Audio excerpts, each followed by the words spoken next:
I'm not much of a storyteller. That's actually not true.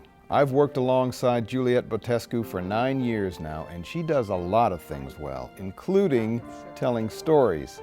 In this conversation, she talks about her childhood in rural Romania, teaching herself English, coming to America, and earning her college degree. My parents managed to improve the life conditions little by little, and it took a long time. But yes, my childhood years were on a dirt floor and with oil lamp. It was really hard to have that little cash that would buy you a pound of sugar or anything that you could not make with your two own hands. Yes, I do remember the times when in the winter evenings we had to take the oil lamp to go out to the barn, make sure the doors are locked, make sure everything is settled down for the night. When they started to want a wood floor, they just put planks on the top of the dirt floor. I ended up half of my childhood, I remember the dirt floor and then the floor that had the wood planks on top. Well, and you worked out in the fields. I mean, you herded sheep and cow and all the animals that we needed to produce the food and sustenance for a large family. How many kids in your family? 5 girls. No boys? No boys. 2 grandparents and my parents. We all lived together, worked together. How big was your house?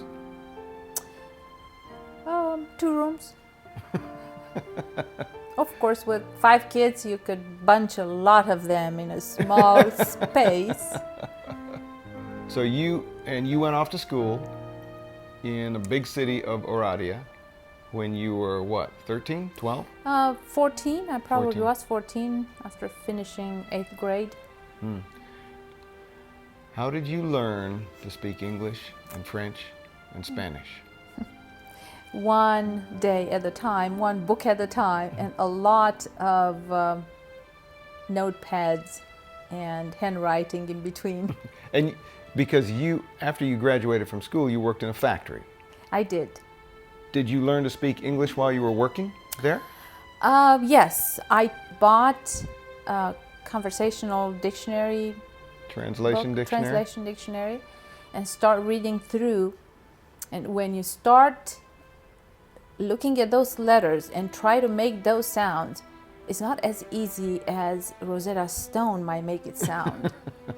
So I would carry my book with me everywhere. If I happened to have a few spare minutes, I would not waste them. And people would look at me and laugh. What do you think you're gonna need that for? Where do you think you're gonna go to ever use it? Why did you want to leave Romania? An opportunity to see other things, do things differently, and our selfish interest is to better yourself, to better your life. And at the same time, it's an adventure. I know you well enough to know that you're not in this for an easier life.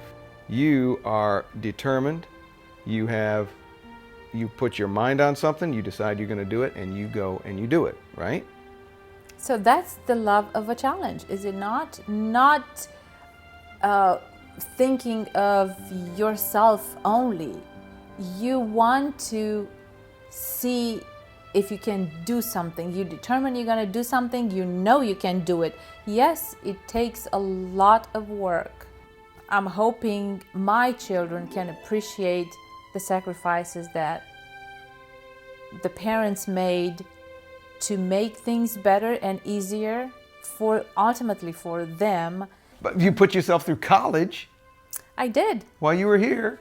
Good grades, a full-time job, and the willingness to go to night school for 4 years got me a college degree. One of my favorite sayings of yours is, do the best you can with the can you got. Might be rusty, dented, but it's the can you got. How do you think of yourself as a person? Or do you think of yourself as a person? I'm a person, all right. Don't you dare try telling me otherwise.